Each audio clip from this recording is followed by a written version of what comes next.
First of all, Mark, thank you for taking time out of your day. First, how have the first few days on the job been for you? How was the adjustment being back in green and gold?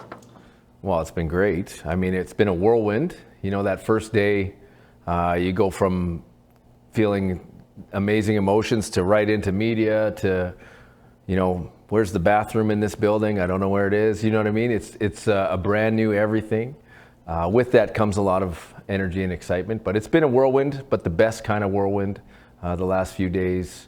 You know, trying to get the staff together, getting organized in the coaches' offices, you know, getting things schedule-wise organized, but it's everything that I wanted. Maybe let us know a little bit how this process unfolded for you. Do you remember your reaction when you picked up your phone and it was Ed Hervey or Chris Morris reaching out to talk to you about this position? Yeah, it was excitement. It was excitement, you know, because just the way, you know, football goes, you know, coming off a season that was disappointing, you know, there's a renewed excitement and a renewed energy that comes from a potential opportunity. And then obviously, like I mentioned before, once we got into that interview and we started rolling, it was amazing. What was that process like? What is the process of interviewing for a head coaching job? So if somebody wants to interview you, they have to call and get permission to speak to you because I was under contract or my contract was expiring or whatever it was. They have to call and get permission from the previous team. Then they call and they ask if it's something that you're interested in, and obviously the answer is yes. And you know, and then you prepare. Okay, they'll say, okay, usually first round's on Zoom these days, and so we Zoomed. And every organization runs it a little bit differently. Sometimes it starts with a question and answer period. Sometimes you go right into like a presentation, a coach's presentation. That's how this one went. I started with my head coach presentation, and I presented that. And then that turned into a question and answer, and we just went from there. And then what was the feeling when they finally came back and said, hey, Mark, you're our guy? It was unbelievable. It was unbelievable. It was, you know, I had to say it in my mind. I'm like, okay, is this for real? Is this happening? General elation, excitement. Then, you know, when you're with your family, you feel that, but then I have 2 teenage daughters, and then you come to terms with, they're going to have to move and all that stuff. So then you switch into dad mode and you know, you're handling that. But I really do feel like the universe aligned here. I feel like even those times I interviewed here before, it wasn't the right time. I think the way that the organization has vertically aligned from top down to myself, to the way that the roster is shaping up, to the way that the staff is coming together, everything just feels right. So now a little bit on to you. If a fan were to ask, who is Mark Kilam, what would you tell him? How long do you got? No, just kidding. He's a guy that has energy. He's a guy that brings honesty. And he's a guy that has competency in what I'm doing. I feel like, you know, I'm someone that values people. I'm someone that can bring people together. And I'm somebody that can bring an edge to a group of men. So how did you get into coaching? Was it always kind of an end goal for you, or is it something that you kind of fell in love with as a part of the process of being a football player? Well, you know, I was playing at the U of A, and you know, I had a couple knee surgeries over my time there, and after the last one, it was really difficult for me to sit there and watch all my fifth-year buddies play their fifth year. So I registered for a practicum in Calgary. That's how I actually got to Calgary originally.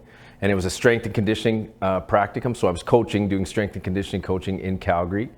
And basically the way that they said it was, you know, if you can create this football program, we'll hire you. And that's how I ended up down there. And I started training guys. And my first group of players that I ever trained, my 9 kids, Rob Cote was one of them, former CFLer. So it was kind of cool. And then, you know, I wanted to coach. You get into coaching because you love the game and you can't play anymore is really how a lot of people get into coaching. It's the next best thing to playing. It's not as good as playing, but it's very close. You can still feel the competition. You feel the process of breaking down an opponent, studying an opponent, trying to find the small edges to create an advantage. You know, so that's all the stuff that I love about coaching. And, you know, I use strength and conditioning as a gateway to get into professional football. It's very difficult to get into. And then once you get in, Are you making the most of your opportunity? And I ended up following the defensive coordinator around and saying, hey, can I hold the bags in the drills? And because coaching was what I wanted to do, and that's how I got in. There's kind of a quote that says that we are the sum of our experiences.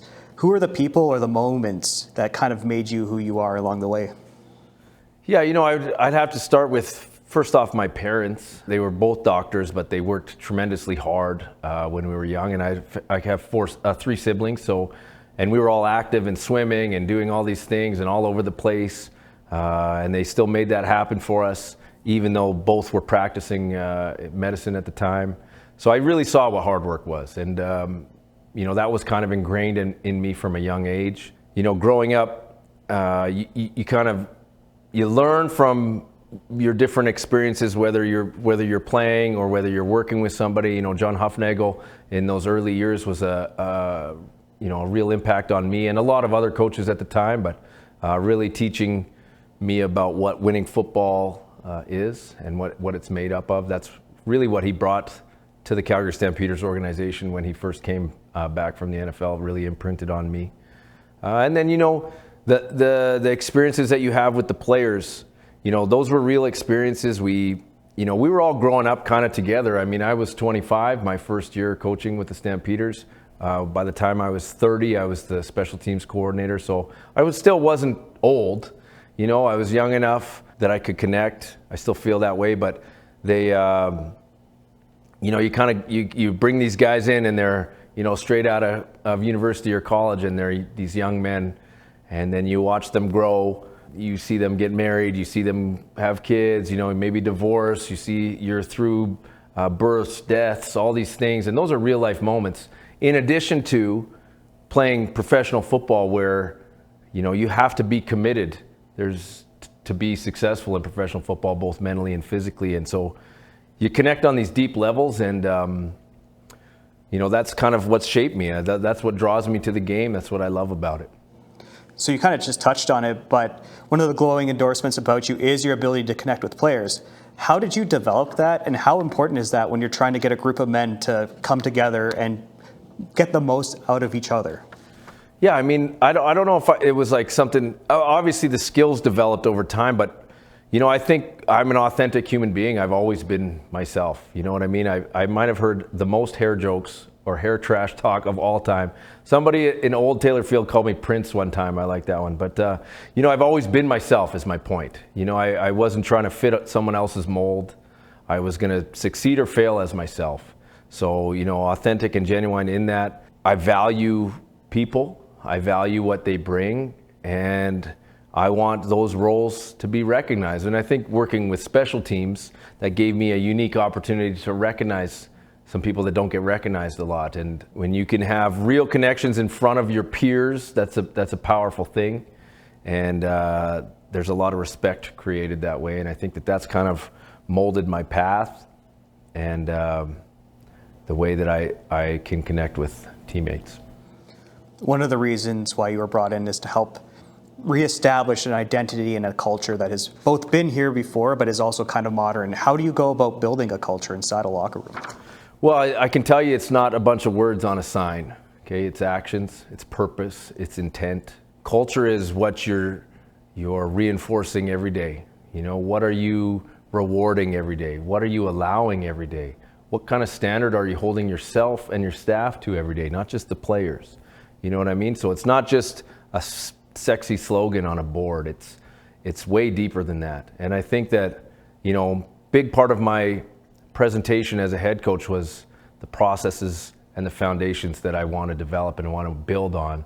In professional football, it's always going to be about wins and losses. We understand that. But you have to build it on more than that. Otherwise, if you just focus on winning and losing, there's so much more that you're missing. A big part of what I wanted to do was really look at the foundation of how we want to build it and what we're building it on and what we're standing on. And we're going to focus on that, and we're going to lean on that when things get hard, and we're always going to go back to that when we're working hard, depending on wherever we are in the season. And that's what we're going to use to get us across the finish line. And the last question. You had your family in the front row for your introductory press conference. How excited have they been for you, and how important have they been in this football journey? Because the spouses and the kids, as you mentioned, they get tagged along on this journey one way or another. That's right. I mean, they're part of the roller coaster. They live and breathe it too.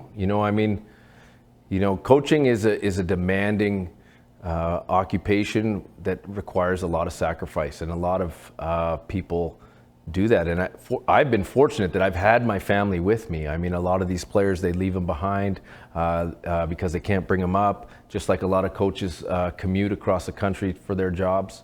So I've been fortunate that I was in one spot for 20 years, and my family was there. Now, we won the Grey Cup in 2008, and we had this big party planned for my time when it was with the Grey Cup, and we had all these things planned. We were going to go to Lethbridge, and we booked all these limos and all this stuff. And my wife went into labor 3 weeks early, so that all those plans got canceled. But the beauty of it was I have a picture of my 1-day-old daughter in the top of the Grey Cup, and it's framed in our house, and it's a beautiful moment. So she's been a part of it that long.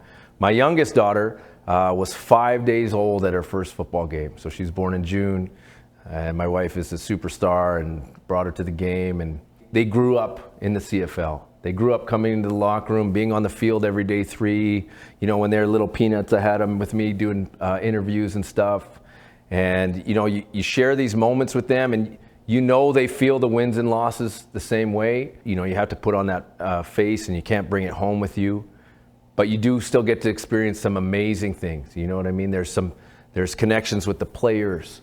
There's being on the field here 2018 in the confetti. I mean, one of the best memories we've ever had as a family. And they were old enough to realize what was happening. And I mean, you take that stuff with you, you focus on the positives. We're going to find it. It's going to be the right fit, and we're going to be together, and we're going to make this thing work.